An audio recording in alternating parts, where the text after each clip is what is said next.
Darth Plagueis was a complex and enigmatic figure driven by an insatiable thirst for knowledge and mastery over the Force. He embraced the dark side not simply for power, but for understanding that the deepest mysteries of existence.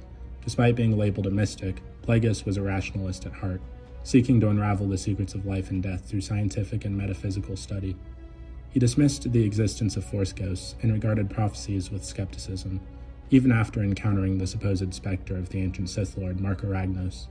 His fascination lay in arcane, yet his pursuits were firmly grounded in the material world, where he sought to bend life itself to his will.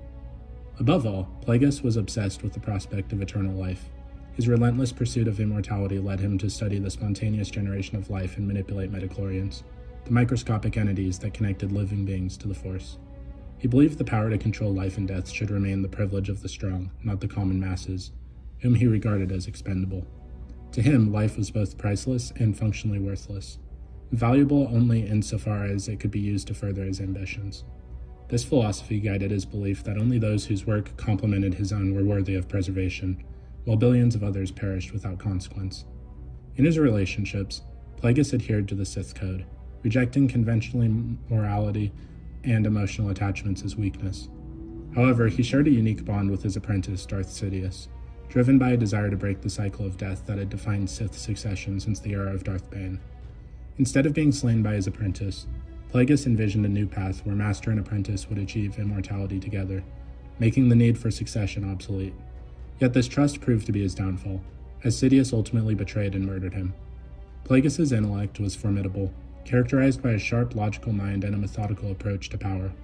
He believed that true dominion began with mastery over oneself and culminated in control over the galaxy. His writings on the Force reflected his intellectual depth, often encoded with cryptic symbols and backward characters to obscure his secrets.